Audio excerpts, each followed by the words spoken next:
This is a colored lithophane I made using CMYK, and when you hold it up to the light, it turns into a full color image. But the interesting part is how it works. It's not using a separate filament for every color in the picture. It is using a few base colors plus white, and then relying on light, material thickness, and the flat surface of the print to create the final image. So instead of owning a spool for every color, the print uses color mixing to create the illusion of more colors. And that got me thinking. The Snapmaker has 4 tool heads, so the obvious question is, can this printer make more colors than the 4 spools attached to it?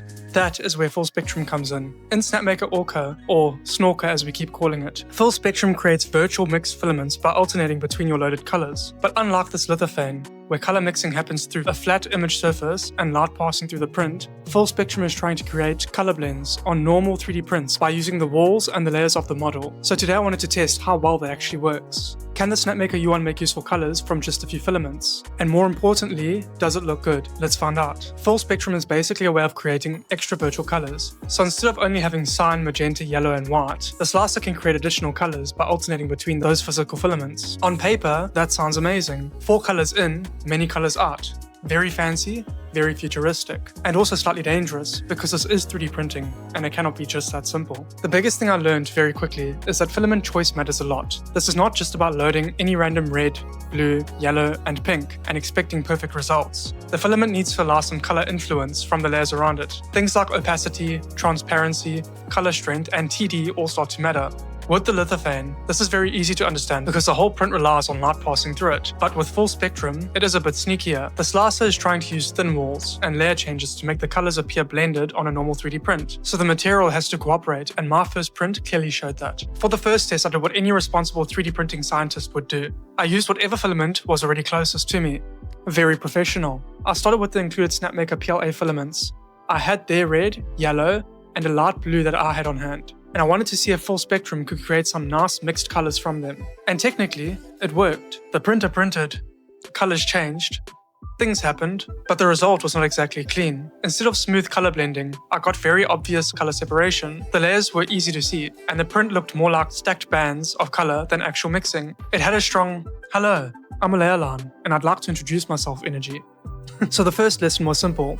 Full Spectrum is not magic. If the filament is too opaque, too strong, or just not suited for mixing, the result can look rough. Next, I printed PETG. I tried this because PETG is often a bit more translucent than PLA, so I wanted to see if that helped the colors blend better. And honestly, this surprised me. With orange, blue, and pink PETG, the color mixing looked much better than the PLA test. It still was not perfect, but this was the first time I looked at the result and thought, okay, there is actually something here. The colors started creating interesting shades. I was getting some browns, purples, blues, and softer transitions that looked much more believable. This test made it obvious that Full Spectrum is not just a slicer feature, it is a material feature too. The same system can look bad with one material, but much better with another. After that, I wanted to try a filament that would hopefully work better for color mixing. I wanted something closer to a CMYK style setup, but I could not get the exact Polymaker Panchroma Magenta locally.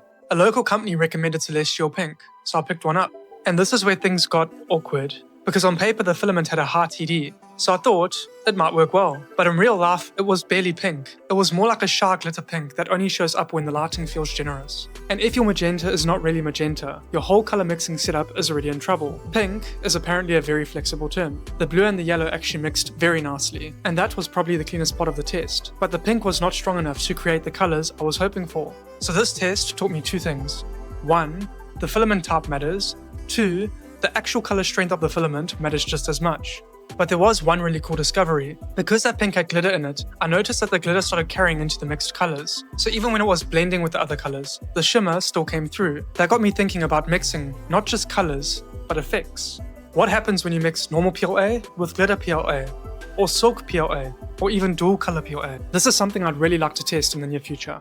Because the Celestial Pink was not strong enough, I switched to eSun PLA Plus Magenta, and immediately, things started to make more sense. The magenta was stronger, the color mixes were more visible, and the palette started looking much closer to what I expected. It still was not perfect. There was still some banding, and some colors were not as smooth as I wanted, but this felt like a much better direction. This is when I realized, Full Spectrum is not really load any 4 filaments you want and print anything.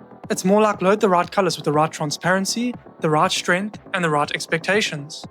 Once I had a better color setup, I printed Peggy Palette. This was one of the most useful tests because it shows a wide range of mixed colors in one print. The bottom gives you the flat color view. The top gives you these small domed surfaces. which are closer to how the colors might appear on an actual 3D model. And that matters because color can look completely different on a flat surface compared to a curved one.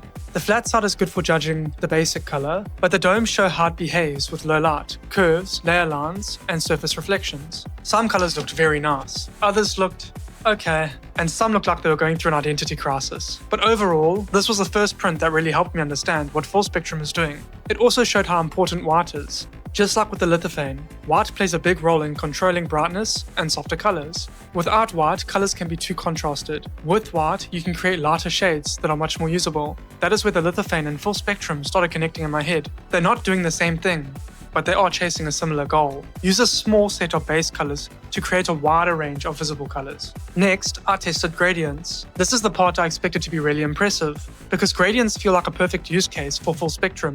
The first gradient I tried was orange, and it was there, technically, emotionally, spiritually, visually, very subtle. It was one of those prints where you stare at it long enough and convince yourself the gradient is more obvious than it actually is. So I tried a yellow to blue gradient, and that one was much easier to see.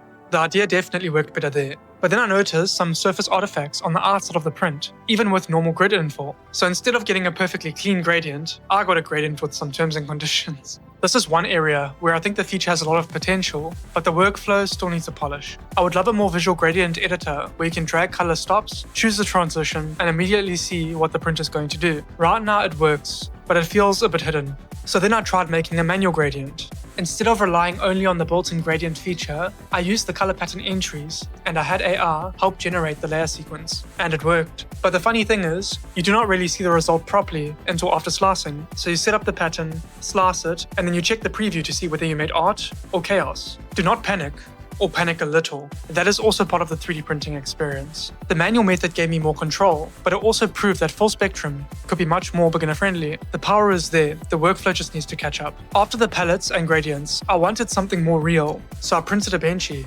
Because when in doubt, just print a Benchy. This Benchy used multiple shades from the palette, including 33%, 50%, and 66% mixes. And then I added some black mix shades near the top, mostly for science. And also I do make some questionable decisions. The Benchy was useful because it showed how mixed colors behave on actual geometry. Curves, walls, small details, overhangs, and different viewing angles all affect how the colors appear. A palette is good. A Benchy tells the truth. Some of the colors look great, some were just okay, but the biggest lesson came from black. Black entered the chat and immediately ruined the vibe. As the direct mix, black is very strong. It tends to overpower everything and can make colors look muddy instead of just darker. But then, I flipped the palette over and it gave me another idea. From the front, black was too aggressive.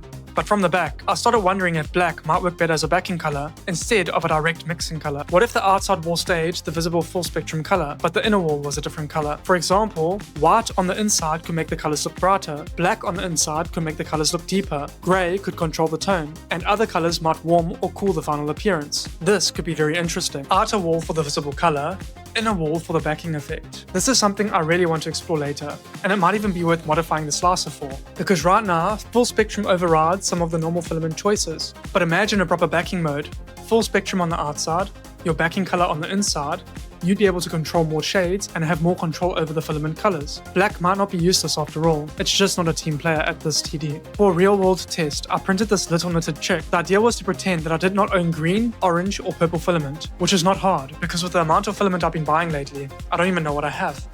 The question was simple. Can full spectrum create the colors I need without me loading those exact colors? And honestly, this was one of the better tests. The colors came through nicely enough that the print looked intentional. Not perfect, not completely smooth, but definitely useful. And this is where full spectrum started making most sense to me. It probably will not replace owning a proper spool of a color you use all the time. But for occasional colors, small details, creative prints, gradients, and experiments, it is genuinely useful. And it does expand what you can do with the filaments that are already loaded. So, can the Snapmaker U1 create more colors than the 4 spools loaded on it? Yes. Can it create perfect colors every time? No. Can it replace your whole filament collection? Probably not. But can it create useful colors, interesting gradients, fun effects, and open up a completely different way of thinking about multicolor printing? Definitely. For me, full spectrum feels less like a finished perfect solution and more like the beginning of something really interesting. The hardware is already there. The slicer is doing very clever things. Now the exciting part is seeing how far we can really push it. So let me know in the comments, would you use full spectrum? Would you rather mix colors like this, or just buy that exact color of filament you need? And what do you think I should test next? Thanks for watching, please like and subscribe to Layer Forge.